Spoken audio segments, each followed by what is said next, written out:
About 41,000 people are living in nursing and rest homes in Massachusetts. 60% of COVID-19 deaths in the state are connected to nursing homes. Joining me now is Jim Divver. He's the administrator at the Wingate Skilled Nursing Facility in Sudbury, Massachusetts. Thanks for being here today, Jim. Thank you for inviting me, Audrey. Jim, we're hearing a lot about the numbers in nursing homes, and you live it every day. You manage it. You manage the people living there, the patients, the people who work there. Why are nursing homes right now the hot spot, so to speak, for COVID-19? Well, first, let me say happy Nursing Home Week, although this will not be on air until afterwards. But this is National Nursing Home Week, and to all our employees and colleagues, etc. It is not the most usual nursing home week we've ever had in our lives. It's not one that we will probably celebrate down the road, but it is the National Nursing Home Week, and our employees deserve a lot of praise, and we can talk about that later. But why is it a hotspot? Yes. It's the perfect storm. You have people of the vulnerable age, 60, 65, 70, living in nursing homes in a communal setting, all with complexities. They have other issues, health issues that are ongoing, whether that be pneumonia or dementia or some other disease. You have people that are just vulnerable in that situation. They're all in close proximity. None of us knew what to expect when this first started. We're used to dealing with things like the flu and isolating certain patients, and stomach bugs and isolating certain patients. But this just took us by complete surprise. If you look at the statistics, over 60% of the deaths are of elderly in nursing homes or long-term care settings. That includes assisted livings, etc. But only 20% or under actually of the population that tested positive were nursing home residents. So you can see that if only 20% of the population that test positive are people in that population group, but 60% are dying, you can just see how vulnerable they are. It's a situation where everything is high touch. We have employees that they can't do their work 6 feet away. Right. You can't brush somebody's teeth 6 feet away. You can't help them toileting 6 feet away. And it's a very high touch, non-high tech situation. It's sad. It's sad for it's sad for our employees. It's sad for the residents that have gotten sick, and some of whom we've lost. It's sad for the families. I wonder how the families feel about how the policies that are in place during a virus and a pandemic like this, the policies that keep them away from their family members and family members who, like you said, are compromised, many of them, and older, and so later in life, having to be alone and away from family. How difficult is it to watch that and experience that with the patients and with their family members? It's terrible. We had to put the whole state, not my home in particular, but the governor and the Department of Public Health put a freeze on admissions at the beginning of March. So some of these families and patients whose only contact was their family members who visited them, and some visited them every day of the week, brought them snacks and books or whatever. We had to put a freeze on outside people coming into the building. So you're saying that happened in the beginning of March? That happened. That was the first week of March. So it's been a long time for many of them before. It certainly is, and it doesn't look like it's actually going to let up that much sooner than well, it's not going to happen much too soon to lift that restriction. But we see family members whose only form of communication, because the resident is too debilitated to either use a tablet, to Skype, or even know how to use a phone that well. We see family members come to the building and park their car and go up to their window, the resident's window, just to talk through the window if they could. We brought a resident down to the lobby the other day because it was his 94th birthday, and the family was outside of the glass window. And we got a cell phone and we put them on speaker so they could hit. I mean, at least he saw them, at least whatever. But it's these people. It's very tough. It's very tough. I mean, you look at families who just are so loyal to them. Do they like the restrictions? Absolutely not. Hopefully, most of them understand why, for the safety. This disease is a disease that you can be a carrier and not know it. You can come into a building and infect a whole building or a whole unit. It's just an insidious disease. What is the testing process in your building? And would testing, like an increase in testing, help with some of that? Or, is that Well, even an option? I will be honest that at the beginning of this disease, I think, like society has in the past, the nursing homes were second-rate citizens in the healthcare arena. Hospitals got all the attention, and I'm not saying they shouldn't get a lot of attention, but hospitals got a lot of attention. They got all the equipment, was prioritized to go to hospital, and nursing homes were really left waiting to get their hands on enough personal protection equipment, what they call PPE, testing swabs. We couldn't get enough we could test our own, we could perform our own test in the building and send it out to a lab to see if a person was positive, but we didn't have enough swabs to do it with. I finally the 7th of this month, I called in the National Guard to come in and test all our employees and all the residents in the building, because I just couldn't get enough swabs to do it ourselves. How do you keep yourself and your staff from getting infected? Because obviously, if something happens and it starts to spread amongst the staff, then who's going to care for the patients? Well, that's a problem that we're having. I've had to date in our building, there have been over 35 staff members who have tested positive in various times since the beginning of March. It's difficult because it causes holes in the staffing. Our staff then has to stay out 10 to 14 days, depending on whether they're symptomatic or not. Again, you can test positive, but you may not have any of the symptoms. A lot of the people in our building right now who have tested positive are showing no symptoms. None of the things that you read about, the cough, the sore throat, the fever, that type of thing. But they have to stay away from work, our employees, for at least 10 to 14 days. And that makes holes in our staffing. Our other employees try to step up, work double shifts.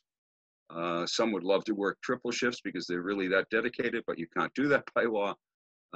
We rely on staffing agencies. We rely on just other elements. The Department of Public Health now has a team that is willing to go out to nursing homes if they're really strapped. But we started off behind the 8 ball on having enough equipment to do this and protect everybody properly, I believe. It's not something that anybody anticipated or could ever anticipate. So right now, as this is going on and you're caring for all these patients and concerned about your staff as well, what exactly is the protocol when people come in on a daily basis to work? Is there a protocol that they have to follow? How often do they get tested? How often do the residents get tested? Well, again, we just tested on the 7th of this month by the Guard. We got the results back that Friday. Okay. We got the results back rather quickly. And unfortunately, it showed that 24 additional residents had tested positive and 10 additional staff tested positive. So they immediately had to go out. We immediately started segregating the residents who tested positive so that they didn't infect residents who were not positive. who tested negative. We have since created a COVID unit to move all the positive tested patients to, so that it can be they can be cared for better, and we can protect the residents who aren't infected.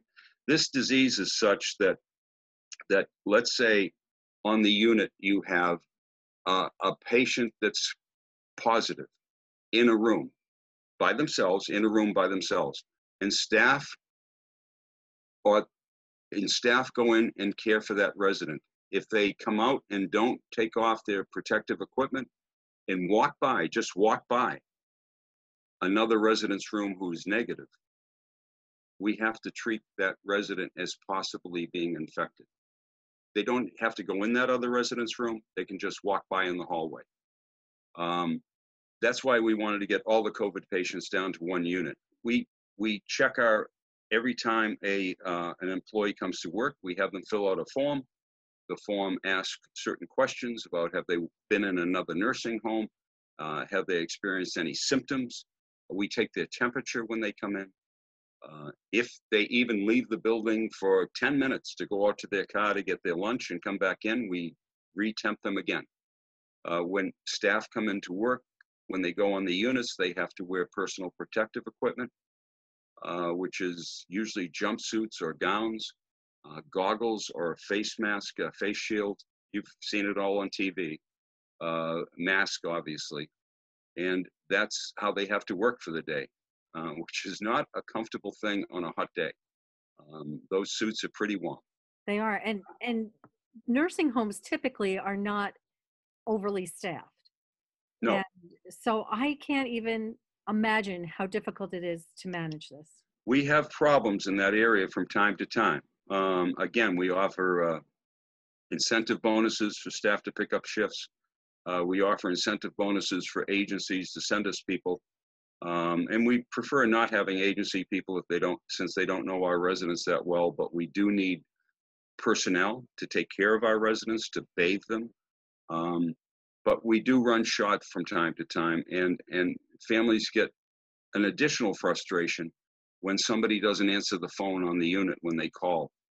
And sometimes that's difficult to do because the staff are out caring for the residents in their rooms, and we don't have a lot of people to man the desks to answer phone calls for family members. But it's very difficult. We will test patients if we believe they are symptomatic. If they are showing us something that we believe they might have symptoms, we will test a patient. We check our patients on the COVID unit. We check them 4 times a day with temperatures, etc. On the non-COVID unit, the ones that were negative, we check at least twice a day, take their temperature and check them, just to make sure that they're not starting to show signs of or symptoms. Now, you said, Jim, that some of them are not showing any symptoms, and of course some are, and this is typical everywhere right now. Mm-hmm. Have you been able to come to any kind of conclusion as to who will show symptoms and why versus someone who, no, you can't see any kind of trend? I mean, part of it, look, I'm of that age group. Now I don't go down and brush a patient's teeth, but I interact on the units with the staff and the residents. Part of it is luck. I mean, why do some people get it and some people don't? I mean, I had the other day after we tested the National Guard, 2 roommates. Now, keep in mind, they were in a semi-private room. Their beds were only 3 feet apart, and you have a privacy curtain that you pull. But 2 roommates in that room, both about the same age, both females. Okay, one was positive and one tested negative. You would think that they would both, if one was positive, they should have both been positive, but that's not the case. And there's just no way of knowing why it is that way. No. And nothing. And people can carry, once they get infected someplace else, might be a carrier for up to 14 days before they might even show symptoms. Now, it happens sooner than that, but they say that people could be walking around, coming to work, whatever, up to 14 days, and they might, they could still be a carrier. Have you found the 14 days to be a magic number, or can it go beyond that? I think it depends on the person's health to begin with. Obviously, if a person had some type of asthma or some other health problems, it might take a little longer, and we wait till they're asymptomatic, and we probably will test them again to make sure that they're negative. So it's really, some employees only have to be out for 10 days from the date of the test. Some take a little longer. And then there's the mental aspect Mental of it. component of it. I've seen statistics about how Yeah. the isolation, and it causes so much depression and anxiety. Well, you have that. You have certainly, because we can't provide the activities that we would like to provide for the residents. They can't get together as a group. You can't have a birthday party, which is the normal thing. I mean, we were just talking with the Department of Public Health. Are we going to get to the point that residents, at least the negative residents with the good weather, can go outside into a courtyard if we keep them 6 feet apart? And we haven't got really an answer on that yet, because the weather is getting to be very nice out. You also have the mental anxiety of staff. Staff are scared. There's no question. Many of them are scared. There are some that took leaves of absences for when this happened. They didn't test positive or anything. They're just scared to come to work. We have staff that go home. They go into their garage first. They take off all their clothes. Some sleep in a separate bedroom from their husband. I got to tell you, I before we finish this, I really do want to get to the point that nursing home staff take a lot of hits in a negative way sometimes from the press, because of some of the stories that the press loves to talk about, all the deaths in the nursing home. And believe me, our people bleed when that happens. Most of our residents have been with us for a number of years. Most of the staff have been caring for them for a number of years. They're like family. And when one gets this disease, or God forbid one passes, our family of staff grieve on this issue. So they don't get the flyovers, as I wrote to somebody recently, like acute care nurses do. They don't even get the honorable mentions that truck drivers and grocery store workers get. But they're everyday heroes just as much as they are. And the only time that you ever hear nursing home workers mentioned in the press is when they get vilified because of the body count. That's just awful, and it certainly has an impact, and it's not a positive impact, and they certainly, a little appreciation and a little recognition can go a really long way. Yeah, you really get to know the people that step up and truly are dedicated and care, and it's not just a case of making some overtime money or anything like that, because I don't know if any amount of overtime money is risking your personal health for that, or your family's personal health when you go home. So how do you keep them motivated to keep coming back to do this work? How do you do that when It's difficult? It's difficult. I've only been at this facility for a short period of time. And ever since I've been at this facility, I've been wearing a mask, as every staff member does. So it's hard for them to know when you're smiling or when you're not smiling. And I said that when this is all over, I'm probably not going to recognize half the people I've been working with for several months, because they'll pass me in the street and I won't know who the heck they are. You only know them from this part up. But you try. You just keep telling them they're appreciated. Some of the families this week were very good. Some of the medical groups, they brought in food for our staff to show them appreciation. One of the family members just brought in pizza today. Charles River Medical Associates yesterday donated food for 105 of our staff members on all 3 shifts yesterday. Trust me, they appreciate, because normally during a nursing home week, we would be doing a lot for our residents and our staff, but we obviously haven't been able to do any of that. Well, I wish that there was a lot more recognition for the important work that they're doing. And it sounds like you're doing everything you can in your capacity, and just as a caring human being, to try to make that happen. And I think that that's probably greatly appreciated by the people who live there, who are related to your residents and the people who work there as well. Oh, Does this have anything to do with ageism in our society? yes, yes. I mean, glad you brought that up. Um, I believe I've been in senior care. I've been in healthcare a long time. I've been in healthcare over 50 years, doing some type, running hospitals or working for regulatory bodies or whatever. But I've been doing long-term care nursing home uh, leadership for now since 1994. And I will tell you, based on how we treat our citizens in nursing homes, government really treats them in a financial way as second-class citizens. Um, it's they have all the regulations in the world. The government's good about regulating and wanting the ideal situation, but they're not very good on the payment process to provide that. Most nursing homes are on the verge of going bankrupt because Medicaid, which is the largest payer to nursing homes, only pays about 70% of the fair cost to provide care on a daily basis. So if you have, I mean, think about it. If you have 100 patients in your nursing home and 70 of them, 80 of them are Medicaid patients, which is the average in the nursing home industry now. And Medicaid will only pay 70% of what it costs to care for them. Nursing homes lose money.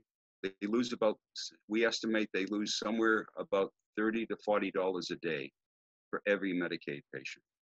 So a couple of things. One is they never have enough resources to stock up on things like personal protective equipment. So when something like this hit, we didn't have a stockpile of equipment ready to go. We had to beg, borrow, and steal, try to get vendors to send us advance orders, but we were weeks behind on where we should have been. And secondly, the payment for that our staff has to be lower than what hospitals pay for, et cetera. I believe that we really, as a society, once patients are in nursing homes, they're out of sight and out of mind. It reminds me of the days when I used to run mental health hospitals. And all the mental health hospitals years ago were built in the boonies someplace because society wanted them out of sight, out of mind. I think people, once they get in nursing homes, you don't see a lot of advocate for financial resources. Certainly they want more regulations. Certainly every family, every society, every group wants a higher level of regulation to quote unquote protect those residents, but they don't give you enough money to provide those types of resources. So yes, if I have a beef over the years, that's it. Do you think that this pandemic is going to, in any way, shape, or form, help to change some of these systemic problems? Have you spoken about that or with any legislators? Have you seen any signs from the administration in Massachusetts that this is going to be looked at not just to get over this, but to get to a new place in the future? Yeah, not at this time. I think everybody is just focusing so much on trying to survive from a day-to-day basis. I mean, the rules change every day because this is all new for the state too. And so the Department of Public Health is trying to adjust on the fly. We're trying to adjust on the fly because we've never experienced anything like this. So there seems to be a new rule every hour on the hour. And there's obviously been a lack of personal communication with legislators or anybody else.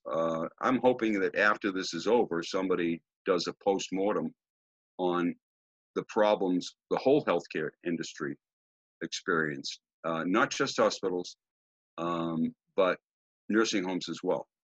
Well, we certainly know they get a lot of political attention, but we don't know whether they get, well, we do know based on what you're saying that they're not getting the kind of action that's really needed. It becomes more political than anything. Yeah, not financially. I mean, and that's something that's got to improve. We got to treat our citizens in nursing homes much better than we've been able to treat them. And the employees, I mean, look at what they're going through as far as what you're saying. I don't know how they keep coming back day after day without the recognition, without the compensation, and having to adjust their personal lives in order to do this work and to Well, impact their own families as well. many of them on your lower levels, especially your lower level classifications, but the people who interact the most with our residents are, many of them are divorced single moms that have to work 2 jobs to make ends meet, and that's a sin, that's a shame. But they are, as I said, many of them are dedicated to the care of the family that they've adopted at the nursing homes. And that's a nice thing to see. You hear touching stories of employees and referring to a resident as mama Mhm. or whatever, because maybe they don't have one themselves, or it's how they came up, but they've really adopted people.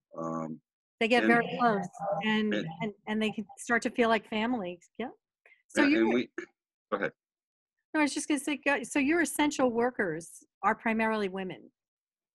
Oh yeah, the nursing home industry is I don't know. My guess is 85% female. Um, Many of them are immigrants that came to this country. Um, but yes, but my guess is 85% are females. Mhm.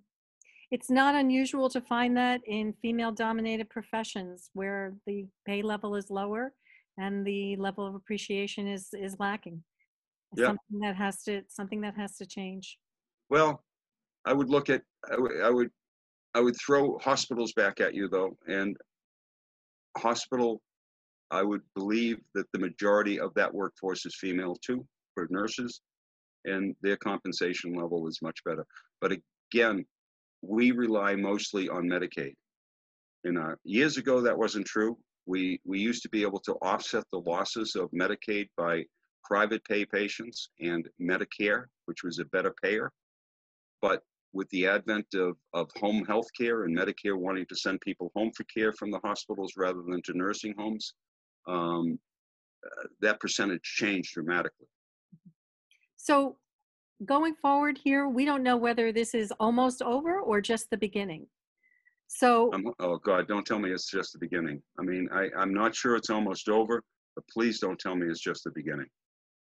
I think that we are holding things together, but at some point, there's got to be a relaxation, and this thing has got to start diminishing. I mean, you just, and I heard, yes, I heard that it could be cyclical. We could see something like this again, or something less, but still similar, and that's scary. It's a very scary disease.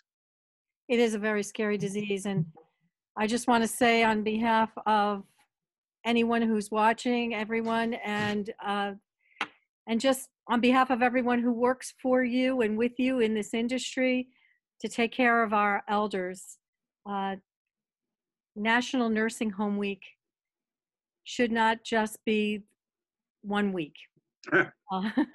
Uh, it should be something that's celebrated on an ongoing basis, on a regular basis, for the type of work that you do in caring for all of our elders. And even though I know you are celebrating it as a week, I just want to say that I think you deserve the kudos and the appreciation on an ongoing basis. Yeah, I just thank you for the time, because I think it's just important. I really wanted to do this because I wanted people in nursing homes who work there, who care for this population, to get some recognition, at least as much as a truck driver and a grocery store clerk. Thank you, Jim. Thank you so much for being here. Thank you for having me. You're welcome. Bye.